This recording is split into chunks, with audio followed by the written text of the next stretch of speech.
цаана их хүмүүс сонсогчдоо алхмаар подкаст маань энэ удаагийн дугаар хэлж байна.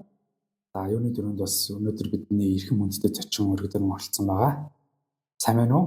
Сайн байцгаана уу? Сонсогчдоо. За манай сонсогчдоо өөрийгөө тавьж танилцуулгаа.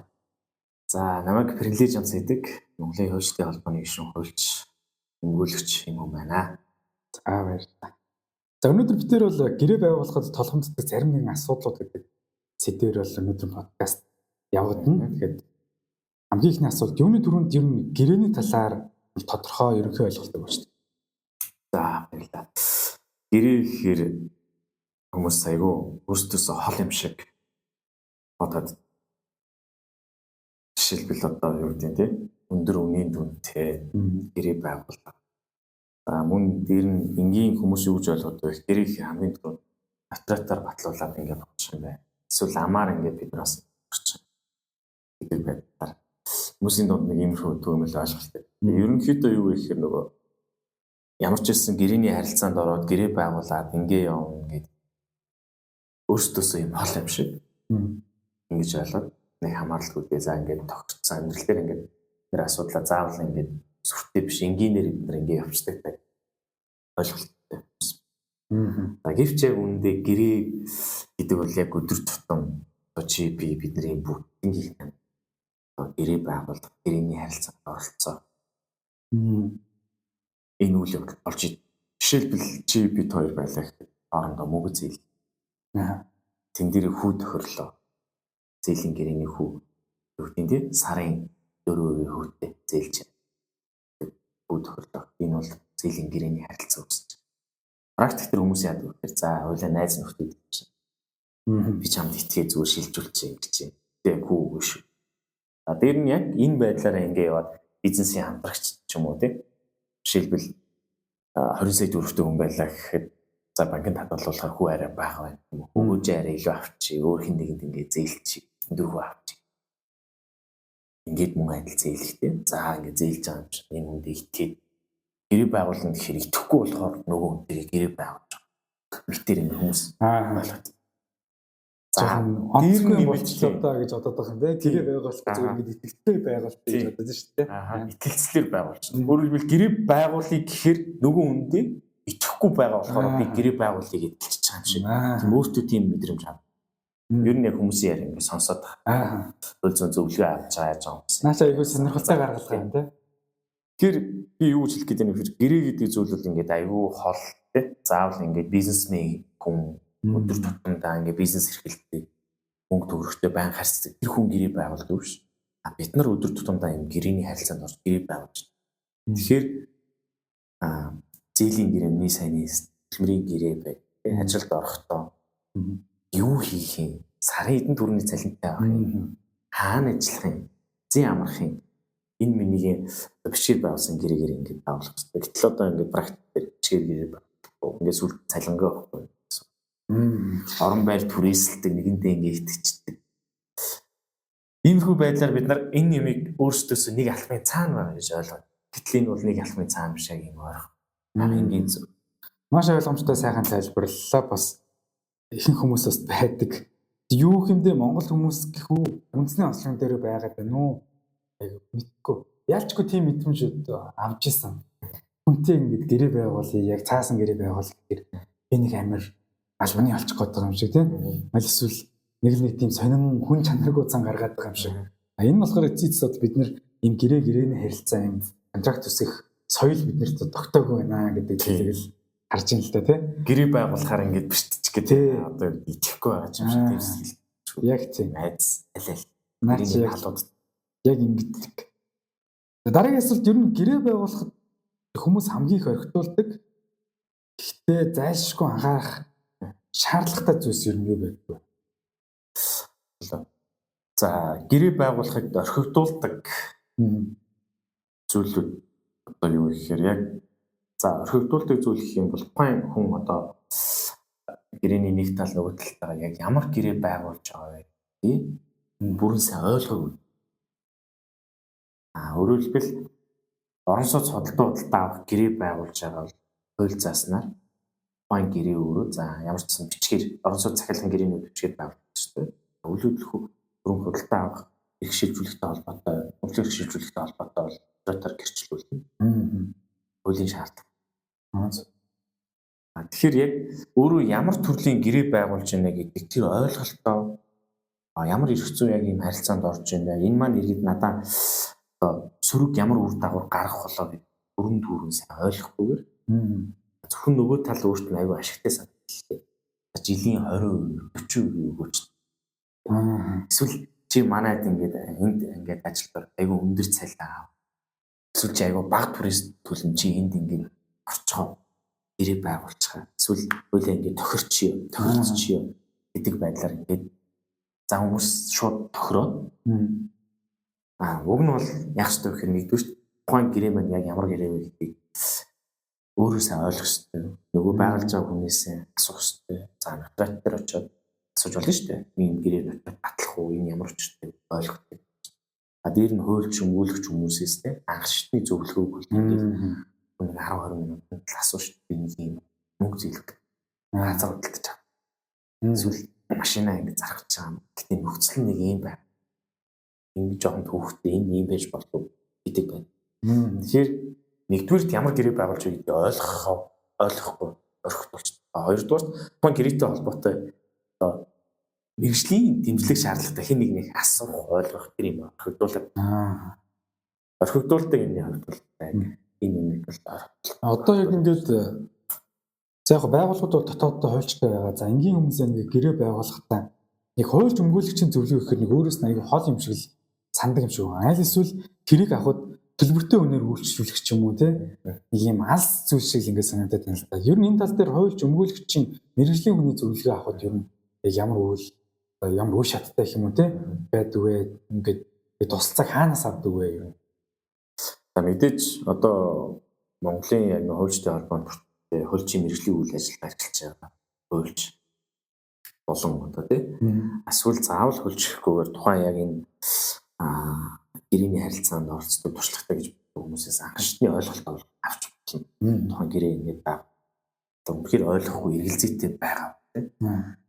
Гэтэл үнэхээр энэ эргэлзээтэй за яг хөө тэр одоо нэг эдийн засаг талаасаа ингээд ашигтай өгөөжтэй ажиллана гэдэг ч юм уу тийм. Тэрийг нь бол хүн тухайн үед тааварлах боломжгүй байж болно. Гэтэл ийм харилцаа байх боломжтой юу? Ийм байвал энэ дээр одоо эрсдэл нь хаана яаж хөөсч болох вэ гэдгийг бол одоо энэ миний сайн хэлсэн мэргэжлийн хүмүүс, энэ талаар ойлголттой хүмүүс, за дээр нь хуульч өмгөөлөгчдөөс авч байна. Үүн дээр бол нэг их аюу их цаг зарцуулагдаад байгаа нь бол байхгүй. За хуульч өмгөөлөгчдийн хувьд бол бас өргөө зөвлөгөө бол байн өгөөд байх. Хэмжээний үн төлөвчтэй. Гэхдээ тэр нь ингээд тооны төсөөлж аашаа аюу үнэтэй байдлаар биш шүү дээ. Ингийн бид нар эмч дээр очиод үзлэг үзүүлэхэд эмч би хүний бие үүдчээ ихний оншин тавих хэрэгтэй. Өөрөлдөл яасан бэ? Үзлэг ингээл зүйлэл.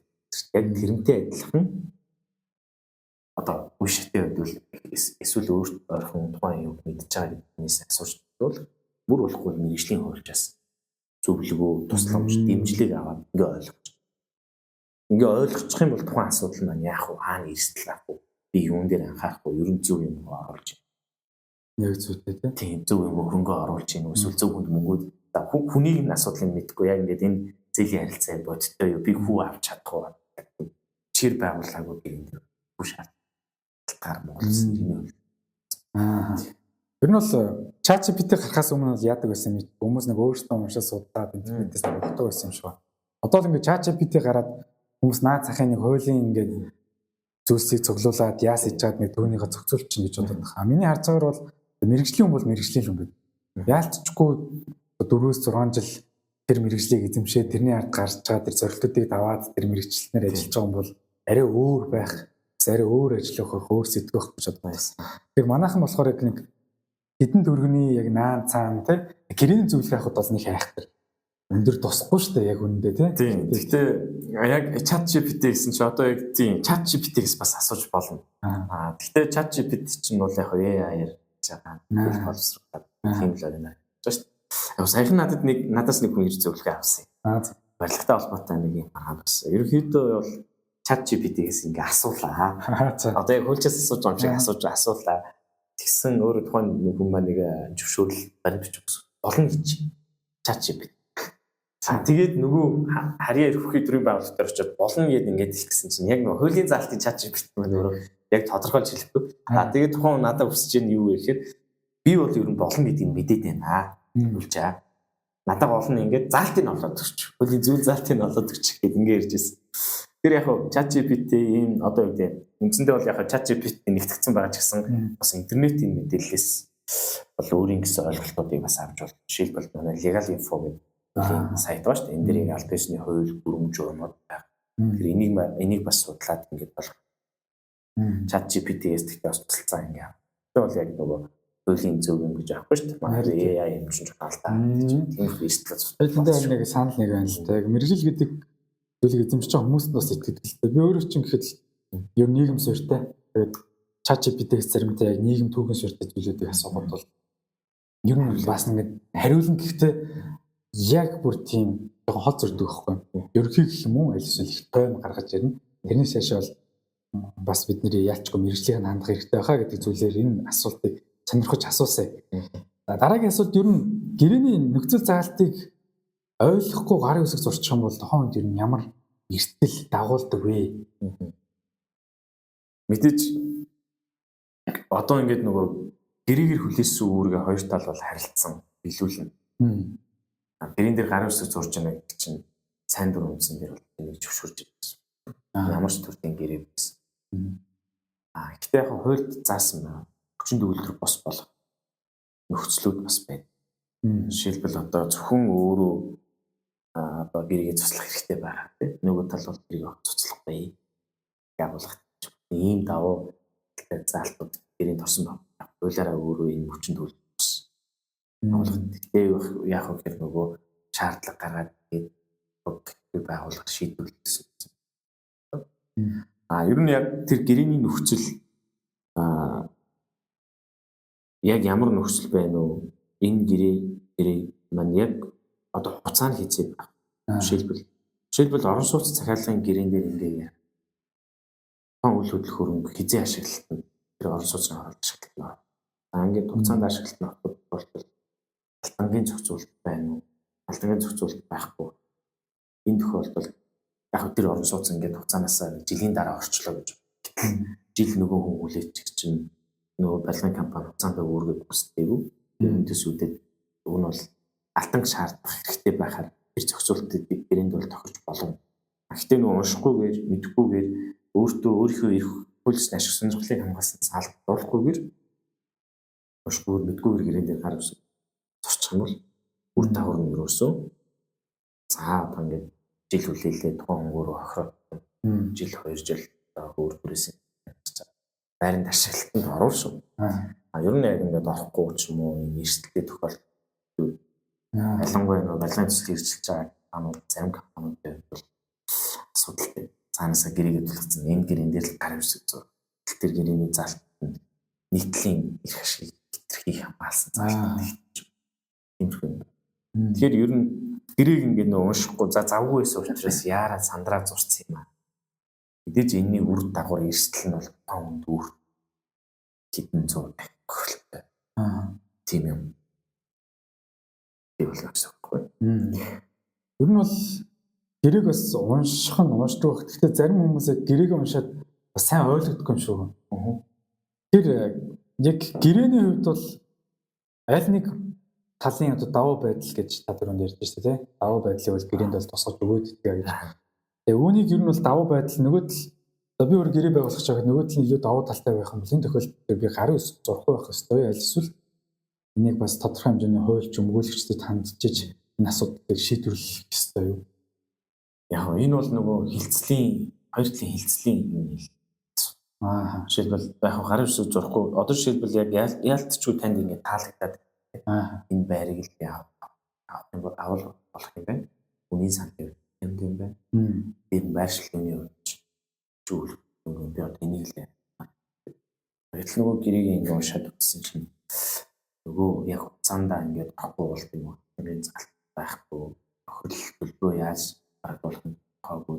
Бид эрсдлийн яаш яг үед үгүй ингээд юм эрс түүшгүй бид нар ингээд тий гэрээний ингээд барилгаа өгөх тал. Яг энэ тохиолдолд бол яг нэгсэндээ нөгөө талд тулгаж байна. Гэхдээ яг таны хувьд бол яг тухайн цаг үедээ төлбөр төлөх гэж байгаа ч юм. Төлбөрөө тодорхой хэмжээнд төлж байгаа учраас гэрээндээ би одоо энэ залтал өөрчлөлт байна. Эсвэл ийм одоо заавал нэгтэл нь ирэх шиг дэндүү хамгаалцсан залт нөгөө тал нь ингээд айгүй баг ийм байх ийм гэрээ байгуулах гэсэн үг шүү дээ. Харилцан адил их ширхтэй. Ингээ ядаа. За би эдгээр төлбөр өгөхгүй бол бас алдахгүй. Танайх ус хугацаанд ашиглалтанд оруулах. Энийг ямар журмаар хэдэн үеийн гүйцэтгэлтэй болоод нөгөө барилгын зогсчвол яаж тооцох. Тэр дэрийг нь тодорхой болгох. Тодорхойгүйс үүдээс үлдээд орно. Үл ойлгох үүсэх. Чаашлаад ингээ шүүх хийдэн ч дараа ингээ явах байдлаар саналаа тусгах байдаг. Аль болох хилцэл хий.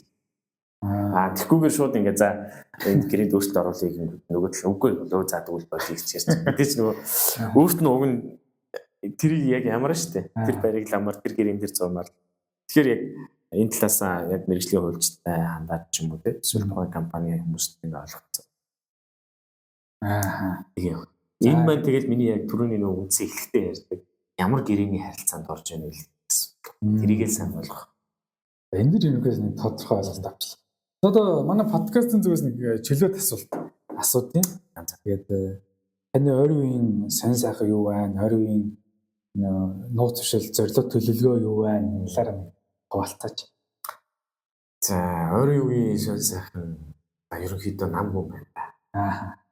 100 нас нэлээ амралтын байдалтай байж байгаа. Тэгээ одоо бол ялтчгүй нөгөө бүгд л ингээл ажил юм гэж хэлж байна. Тэгээ яг 100-ны амралтаар би бас ганц хөлийн рил орчихсон. Тэгээд аль болох нөгөө хүмүүст товчоор тэр нь ойлгомжтой нэг хүрхийг ингээд хичээж ингэж тэр тал дээр ингээд тэр бол аюу амаргүй хэцүү юм билээ. Тэр рилийг үтсэн ш тэр бол аюу сонирхолтой рил байсан. Одоо тэгээд тэрнийгээ ингээд дахиад үргэлжлүүлэх санаатай төлөвлөгөө. Тийм, ер нь яг үргэлжлүүлэх гэсэн яг тийм бодлос байгаад байгаа. Яг зогсохгүй ингээд үргэлжлүүлээд байвал суралцаал ингээд. Гэтэ яг үндэ ингээд подкаст рил ингээд хийх чинь аюу хөдөлмөр. Маш их юм зохион байгуулалт төлөвлөлт. Адаглал ингээд нөгөө ямар контекст энд хүрэх үү, яах вэ гэж ингээд бодоод тэр юу аюу их хөдөлмөр зарч. Биднийх болохоор би бас энэ талаар жоохон судалж үзсэн байхгүй. Ялангуяа таны хийгээд байгаа аль эсвэл миний яг энэ ихтгэлийн талаар ч юм уу хийгээд байгаа энэ рилүүд бол тийм үү. Бүтээлч рилүүдийг шаарддаг. Тэгээ дээрэс нь бол хүмүүс тарих ингээд амраадаг рилэнд дуртай. Юу н тарих ингээд ажиллах жоохон дургу залхууч юм байна л да. Тэгээд айлуулах тийм утгагүй зүйлсийг амир үзээд байдаг. Зүгээр ингээд хашин шогч юм уу те. Юус нэг ойлгоход гэж нэг амир ядаад ах зүйлгүй те. Аль зүгээр нэг хүний матраа ч юм уу тэрний тархийг амраагаад тархийг амраагаад байдаг. Гэтэл жоохон хуулийн, түүхийн, улс төрийн иймэрхүү зүйлс болохоор хүний тархийг айгүй ядраагаад ажилуулад байдаг болохоор нөгөө ингээд ийм рилүүдийг амар хурдан гүйлгэж юм байна л да. Тэгэхээр бидний төрлийн рил хийж байгаа хүмүүс арай өөр талаар ингээд бүтээлч хийж орж ирэх юм байлээ. Ер нь гэхдээ одоо ингээд чи ч гэсэн өөрөө ингээд подкастаа бичээд яриагаа аваад сэдвээ зочноо болоод ингээд явах цаа аюу их ингээл юм болж байгаа шүү дээ. Маш их цаг зарцуулаад ингэж байх тийм. Би ч гэсэн ингээд рил мэл ингээд оролдож үзсэн юу тэр чинь нэг 70-80 секунд за нэг 40-50 секунд юу чи хийчих бай аюу хэдэн цаг зарцуулдаг. Тийм. Тэр ер нь яг ингээд бүтээлч ингээд тийм гэж бас аюу их хөдөлмөр. Тэгээс таныг тэр рилээ илүү гоё ингээд дахиад эргэн ирэлт хийх юм бол бас хүмүүст аюу хэрэгтэй болов. Яг тэр талаараа ингээд сегментлсэн надад аюу таалагдсан. Яг тэр талын ер нь хүн яг ингээд тулгамдсан зүйлээ аюу их сонсдог. Тэр ер нь Монголд бол энэ талаар тулгамдaltaй асуудалтай хүмүүс өдөр тутамд бол байгаа. Хүмүүс мэддэг. Ийм нөхцөл байдал үүсдэг ингэдэг гэдгийг мэддэг. Тэгэхдээ мартчихдаг. Эсвэл нөгөө нэг хандлагын асуудал. За яг хөтэй гайгүй болох л гэдэг явчихдаг. Тэгэхээр нөгөө талаараа нөгөө рил хийхээр ингээд хүмүүс бас ингээд хов чатаар ч юм уу аюу асуудал. Гэхдээ аюу тийм элементарны гэрээ байгуулах цаа юун дээр анхаарах вэ? Рилинг маань үсчээд ингээд орж ирж байгаа. Гэхдээ яг одоо ингээд гэрээ талбартай ийм туристик гэрээ байгуулсан Канад хөхгүй үздэг ч юм уу. Тиймэрхүү байдлаар бас зарим асууж. Тэр ер нь бол юу гэх нөгөө тэр юмыг мэдгүй ш мэдээд байдаг. Гэхдээ ингээд нөгөө санах за дээр нэрийн чинь холбогдол нь яадаг вүлээ эрсдэл үүсчих үү тэр зүйлнээс аягүй чухал юм шиг. Зарим хүмүүс тийм байдлаас. Тэгэхээр манай ч очны ер нь хобби ойрын үед аль эсвэл нэг тийм тогтсон хоббитэй юу? Ингээд цаг үе ингээд дагаад өөрчлөгдөж байна уу? За яг тийм одоо нөгөө бүр баг багсаа ахгуулаад нэг юм хоббитэй гэдэг. Аа. Тийм нэг хобби бас ерөнхийдөө байх. Одоо тэгтээ яг сүүлд бас жоохон уулан талхаж юм. Тийм жоохон бие тамир, кардио, тиймэрхүү.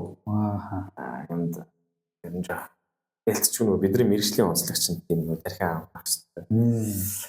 Тиймэрхүү юмд ер нь сонирхож эхэлж байна. Яг ингээд энэ дундаас хамгийн юу гэдэг нь яг уулан. Тэгээ яг тэр мэрэгжлийн төвшин юм сонирхож чинь төвшин биш. Зүгээр яг өөрийнхөө ингээ хобби болоод ингээ эхлүүлж байгаа тийм.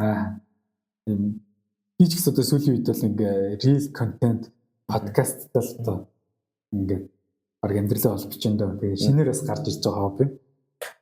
Би бас тийм дээ. За тэр бас яг нэг ном цуглуултын ер нь. За. Ер нь ямар хот төрлийн ном гарчлаа унших уу? Ер нь ингээд би нэг тийм яг ингээ дагнж юу ш нь хольж яг мэрэгжлийн номнууд ч ятдаг. Тэгээ ингээ уран зохиолын номнууд ч ингээд нөх байдлаар ном. Яг сүүлийн үед нөгөө аягүй утас сухдаг. Ялцч нөгөө захим юуны хэрэглэнээс болоод ингээд байна ингээд уушаад ингээд цаг нь маань жоохон багасч байгаа гэсэн үг бас багын л энэ бол яг нөгөө бүр баг багын юм цуглуулсан хобби байна тийм. Ачаас маш гоё хобби шүү. Дараагийн асуулт ер нь манай подкастыг залуучууд сонсдог. За тэгээд би ч өөрөө багш байсан болохоор миний хүрээллээс бас шавнар тэгэл 10 жилийн сурагчид оюутан залуучуудыг сонсдог л доо. Тэгээд энэ хүмүүс бас бодож л байгаах. Яг эрх зүйч, хуульч, хүмүүлэгч сурахыг хүсэж байгаа залуучууд байгаах гэж бодож байна. Тэгээд миний урьж байгаа гэсэн зочид ер нь бол яг ингэж залуучуудын төлөөлөл болж байгаа. Өөрийнхөө салбартаа өөрийнхөө ингээд орон зай бүтээж байгаа, хөгжид дэвшиж явж байгаа.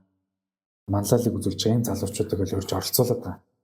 Танаас асуух гэдэг асуулт бол ер нь хуульч, өмгөөлөгч байхын давуу тал юу вэ? Яагаад энэ мэргэжлийг ер нь сонгох болсон бэ гэдэг талаар асууж.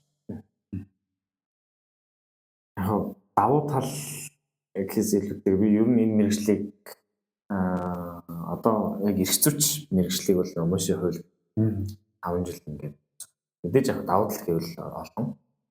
Одоо ингээд хууль хэцүү тэмдэглэг туслалцаа шаардлагатай хүмүүс бүрийн хой нэмрээ оруулж нэгдүгээр яг миний хувьд бол энэ мэргэжлэрээ ингээд энэ мэргэжлийн яг үнцэн энэ дээр л гарч энэ маань эргээд ингээд давуу тал явахаар би бол бод. Тэгээ яг юуны хувьд мэдээж яг эрх зүйч гэдэг яг энэ мэргэжил хуульч нь өөрөө мэргэжил байхгүй. Хуульчийн тусгай зөвшөөрлөх байхгүй. Хуульч өмгөөлөгч бас зөвшөөрлөг байгаа юм шиг. Эрх зүйчийн хувьд гэх юм бол нэг сурвал 4-5 жил матлын хэмжлэг эрх зүйч гэж. Үүнээс хойш хуульчийн эрх авахын тулд хуульчийн эрх авахын шалгалт 2 жил мэргэжлэрээ ажлын дадлага тооцох. Хуульч эрхцэн байдлын тухай засан ажлыг хуульч. Үүний дараа ингээд өмгөөлөгч бол өмгөөлөгч зөвхөн болов. Тусдаа шалгах хүмүүс. Тэгээд яг эрх зүйч мэргэжлийн хувьд бол ингээд онлайн суурь ойлголт мас судлаад гэдэг үг байна. Хуульч өмгөөлөгчтэй бол ер нь өдөр тутмаас суралцдаг. Би бол одоо ингээд суралцаад ингээд явж ялангуяа залуу өмгөөлөгч болчтой ингээд суралцаад явж. Яг манай мэргэжлийн хувьд яг юун дээр хуульч өмгөөлөгч хүмүүс бие даагаад ингээд өөрөө юм судлаад явах хэрэгтэй. Энэ бас аюу давуу тал болж. Мэдээж яг одоо сонин сэтгүүл интернет бүх юм дээр л гарч бас хэцүүч мэргэжил өөрөө аюу хөрвөх хэцүүгээр төгссөн хүмүүс ч одоо байгууллагын нөөц савлаад нэг янз бүр ажиллаж мэргэжлийн тийм давуу талтай. Хууль суурьтай болохоор тийм. Тэгээд яг энэ мэргэжлийг ер нь сонгоход ямар шалгалт гэж байна. Тэгээд яг хуульч найзуудаасаа сонсоход математикаас зугтаж энэ мэргэжлийг сонгосон бүр маш их математик бодох шаардлагатай болсон гэдэг. Тэгээ математикийн жив ер нь бол их бодлого боддог тий. Бодлого боддог гэж тийм ярианууд бас сонсч байсан. Тэгээд ер нь энэ мэргэжлийг сонгох ч залуучуудад ер нь эртнээс ямар хичээлүүдтэй ингээд төлхөө бэлдээрээ энэ хичээлүүдэд анхаараарай гэж зөвлөгөө та. Одоо нөгөө сурагчд тий. Гэхдээ яг хөө төгсчүүд ингээд хүн ажиллаж чаад өөрийнхөө яг хүс зорьсон юм байл мэргэжлээр сурч байгаа шүү дээ. 30-тай 40-тай үйл хамааран тий. Ер нь бол яг нийгмийн ухааны хичээл, математикийн хичээл хоёроор би бол хойд Монсын хуулийн сургууль орчихсон. Тэгээд 60 40 үлээ 70 30 үлээ яг орчихсон. Тэр манай нөгөө 10 жилийн сурагчдууд маань нийгмийн ухааны хичээлдээ сайн байх хэрэгтэй. Сайн ярьдаг байх хэрэгтэй. Сайн уншдаг байх хэрэгтэй. Зөв сайн ярьдаг байх. Сайн уншдаг байх. Нийгмийн ухааны хичээлдээ сайн байх хэрэгтэй. Математик хичээлдээ сайн гэж би боддог. Ер нь тийм юм бэ лээ. Тэгээ математиктай сайн хүмүүс чинь логик сайтай. Тэгээ нөгөө логик сайтай хүмүүс чинь нөгөө сэтгэлгээ одоо энэ чинь хоо биш амьдрал дээр ингээд хууль дээр болохгүй гэсэн аягүй их юм байгаа. Одоо ингээд болгоны ингээд заасан хуулийн заалтууд байгаа. Тэрийг хэрхэн яаж хүмүүст ингээд ойлгох болохгүй. Ер нь ингээд нэг хэрэг маргаан дээр ингээд ороо явах сурагдлын юу байх. Аягүй логик шаард. Тэгэхээр ер нь бол ер нь нөгөө математикийн шинжилгээ ухаан бол бүх шинжилгээ ухааны хаан гэдэг үг. Тийм. Тэр ер нь математикийн хичээл бол аягүй чухал. Манайх ч нөгөө нийгэм гэхээр за хууль гэхээр за нийгмээрээ л яв. Математикийн хайчиг. Нийгмийн ухаандаа сайн байсан хүмүүс тийм. Яг нь нийгмийн ухаандаа муу бай гэсэн үг биш. Аль альтанд л сайн баг. Тэгээд ингээд сонгоод ингээд явстай. Ер нь энэ мэргэжлээ одоо бэрхшээлийг л асуух гэдэг юм л да.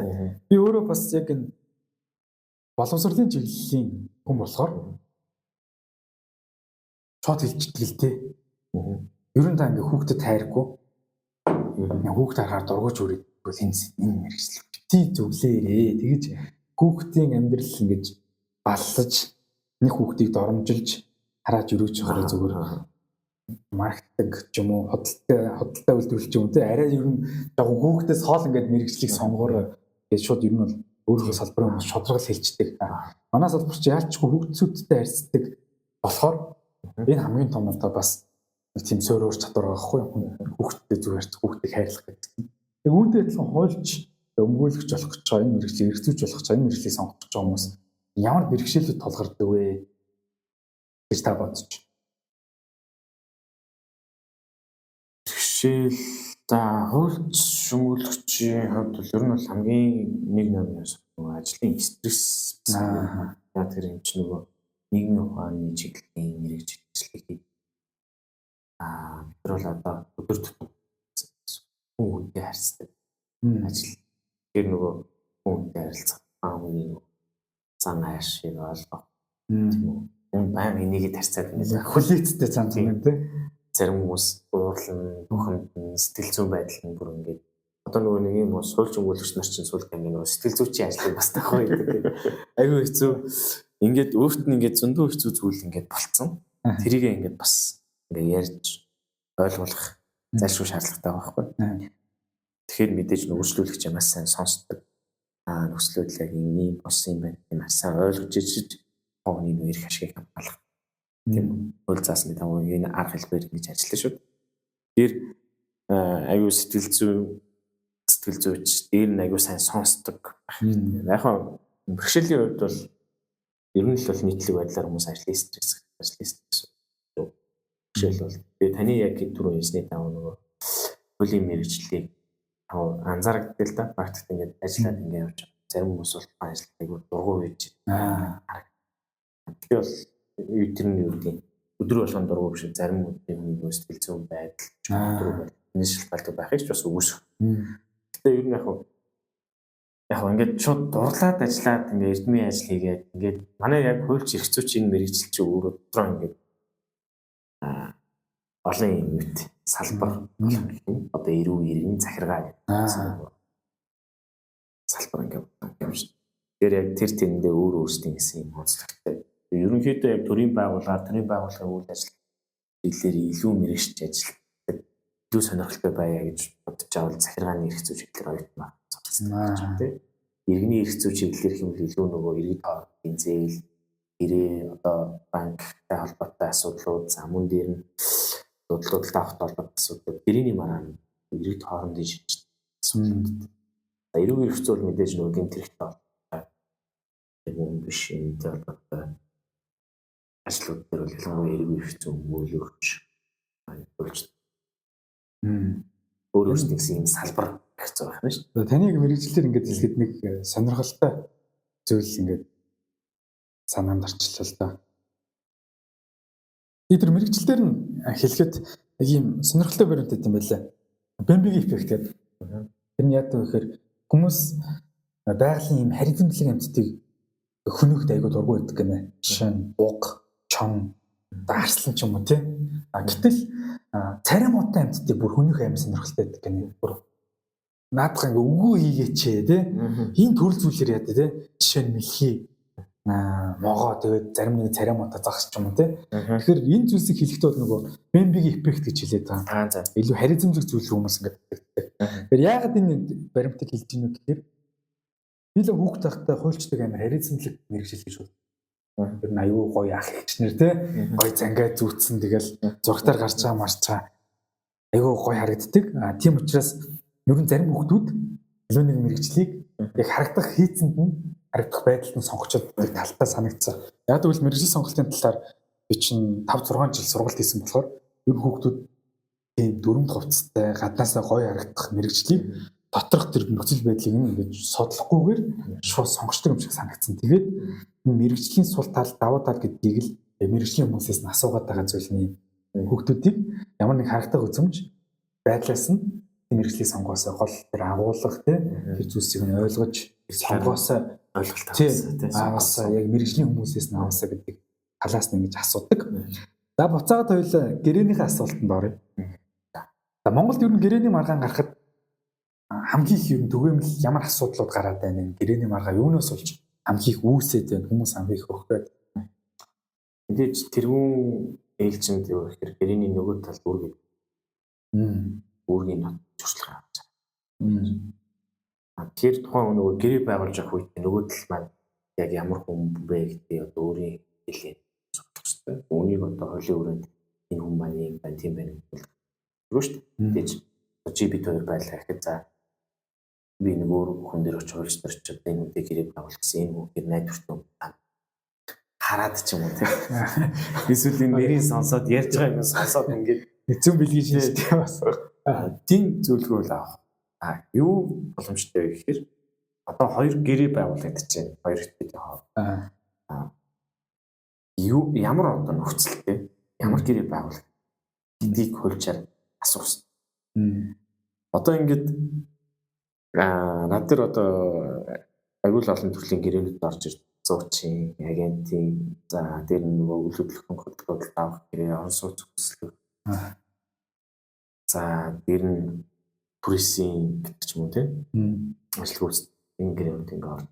Тэр энэ яг гэрээнүүдийг ингээ хараад тахаар миний нөгөө бүр өмнө ярьсан дагуу нөгөө л ойлголтууд нь дутуу эцэг хэрхэн яаж үүсдэг яаж биелүүлэх юм тэр нь тодорхойгүй тэндээсээ үүдээд бас эрсдэл одоо жишээлбэл чамд ямар нэгэн бодитоор тийм газар байхгүй жишээ барилга барьны хүнээс мөнгө авсан юм уу тийм ийм харилцаа гэж болно шүү дээ. Тэгээд юу гэдгийг тийм нөхөлч төр очив энэ хүнд би байр захиалгах чамаа байрныхан зураг нэмээ.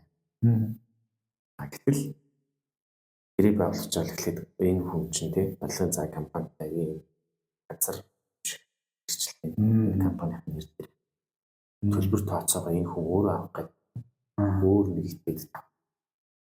Ер нь ингээд өмнө ямар төслөөр хэрэгжүүлж байсан төслөн гүйцэтгэгч компаниуд нь ямар тэр мэдээллүүдийг мэргэжлийн хүмүүс өөрчилд бол энэ авах шаардлагатай гэж гэрээ хэрэгжиж гэдгийг бол өөрчлөлж байна. Үүний хүрээнд дээр мэдээж нөгөө талаас нь хэлэх шаардлагатай. Ер нь бол хянан нэгтлэх тийм цаашлаад өөрөө хянан нэгтлэх боломжгүй байх юм бол бас л мэргэжлийн байгууллагууд хандгал шаардлагатай болж штэ тийм мэргэжлийн хүнээс нь зүйл байна. Одоо жишээлбэл орон сууц одоо ингээд 9 сар гарч байна тийм үү. Орон сууц хөөс гэрээ байгуулаад аягүй нөгөө туризм байрны хүмүүс аягүй ядаж туристлэх яг нөгөө сезон эхэлдэг шүү дээ. За тэгэнгүүт нөгөө орон сууц туристлүүлж байгаа цаар ингээд сошиал ертөнцид аягүй. Тэгэнгүүт тэн дээр аягүй гой нөхцөл тавьчихсан. Төлбөрийг сар эсвэл сарын бүр ингээд тухайн байгаа ариун бүс байгаа хүмүүс амтхан тийм хямд үнээр баярлаа ийш орж ир. Шууд нөгөө зар тавьсан үнэтэй холбогддог. Тэгээд төлбөрөө шилж өгч. Төлбөрөө шилжүүлээд туршлагаа хийхгүй бол одоо дараагийн стад чи байраа дараа ирээ үзчих. Ийм баттай зурган дээр харагдаж шиг байраа. Тийм байр ингээд охирогч тийм эслээ. Тэгэхээр яг тэр гэрийн дээр жишээлбэл яах ёстой вэ гэхээр тухайн тэр байраа нэгдүгээр хүн өөрөө очиж үзээд хэрхэн гэрчлэгийг хэний нэр дээр жишээлбэл ганц утгах гэдэг хүн байр түрээслэх гэдэг ингээд надтай уул заяад байгаа бол тэр хэрхэн гэрчлэх чиний нэр дээр байна. Эсвэл чи тэр хүний ах ихч дүү юм. Өмчлөгч нь яг хаана цаар залгаад энэ яг таны байр муу юм. Ингээд асуусан. Яг зүйтэй шүү. Тэгээ одоо ч яг нөгөө оюутнууд ирээд нөгөө байрын түрээсээ үйлчлэж та жинхэнэ. Ер нь энэ талын яг залингийн асуудлууд бас яг сүүлийн үед газар авч байгаа. Ер нь оюутан ч гэхгүй ер нь бол Монгол ихэнх одоо залуу үеийнхэн түрээсэн байрал өндөрж байгаа. Яг 20-25 насны залуучууд бол яг Монголын цалингийн нөхцлөөр бол тийм өндөр төлбөртэй үед тийм. За тэгвэл энэ тал дээр юм байт юм байж. Дараагийн асуулт бол юм залуучууд тийм стартап байгууллагууд, бизнес эрхлэгчид ингээд бизнес эрхэлж байгаа. За стартап бизнес эрхэлж байгаа залуучууд бол шууд гэж бусад байгуулагчид бүрэн ингээд бүрэлдэхүүнтэй захиргааны албатай хүний нөөцтэй хуулийн хэлцтэй ингэж байгуулж чадахгүй. Тэгээд яг энэ төрлийн одоо бизнес эрхэлж байгаа компаниг одоо нээж байгаа залуучууд хамгийн түрүүний гэрээний талаар ер нь ямар анхан шатны ойлголт мэдлэгтэй байх шаардлагатай энэ тал дээр та юу гэж бодож байна? Хамтран ажиллах гэрээ байгуулагч байгаа бол планик гэдэгтэй иргэнтэй ч үйлдвэрлэн хуулийн этгээдтэй ч хамтран ажиллах гэрээ байгуулах нэгт бичгээр байгуулсан. Тухайн гэрээг за нэгт нөхцлөө тохирсон. Ямар нөхцөл юу вэ? Хоёрт тэр нөхцөлийг цаасан дээр буюу одоо бичгээр байв. За ингээд нөхцлөө тохирслоо бичгээр байгуулчлаа. За ингээд дээр нь эрх үүрэг гэрээнд та ямар эрх үүрэг бүлээх ерөөсөө эрх үүрэг гэдэг нь төрхөн ямар эрхтэй байдгийг сайн ойлгож байгаа ямар үүрэгтэй байдгийг сайн. Мэдээж яг таны хэлсэн шиг сая ингээд стартап ч юм уу эхэлж байгаа бизнесүүдийн хувьд хуулийн банк, хуулийн мэргэжил ингээд аваад боломжгүй. Гэхдээ тухайн таны бизнесийн хувь заяа ирээдүйг шийдэж эсвэл ингээд цаашдын өсөлтийг шийдэж гэрээ хэлцэл байгуулж байгаа. Саяны миний хэлсэн зүйлсүүдийг нэгдвэж шүү дээ. Гарах хоёрдугаар ийм өндөр үнийн дүнбүхий өндөр үнийн дүнбүхий үр дагавар бүхий энэ гэрээнүүдээ болж өгөх явах нь хэрэгтэй. Дээр нь тухайн гэрээний харилцаа оролцож байгаа ямар этгээдтэй оролцож байгаа гэдээ сайн суд. Энэ бол яг өөрийн анхан шатны мэдэх ёстой мэдгэдэгтүүнүүд бол энэ болж байна тийм. Чарчлаад бол юм заавалчгүй хуулийн мэргэжлийн нэг багтаа эсвэл хэрэгтэй болж шүү дээ тийм. Тийм боломж байвал тэгнэ. Гэхдээ яг хоо тийм биш боллаа гэхэд одоо хуулийн пэр ч юм уу эсвэл хуульч ч юм уу тийм. Хүмүүлэгч ч юм уу тийм хүмүүсээс ер нь хуулийн дүгнэлт гаргадаг ч юм зөвлөгөө. Тэгээ энэ бол зөвхөн гэрээ байгуулах үйл ажиллагаа гэвэл соёл ингээд. Энд манай подкастын нүрээд өндөрлөж байна. Тэгээд зочин маань сонсогчтой хандаад манай подкастын төгсгөл хэлээгүй санаа болон өөр мэдээлэл байвал өрөхгүй юу гэж үзэж байна. За ингээд ямар ч өнөөдөр би бол гэрээтэй холбоотой л ярьж байна тийм. Ерөнхий айлуулах хуулийн өгүүлбэр биш юм.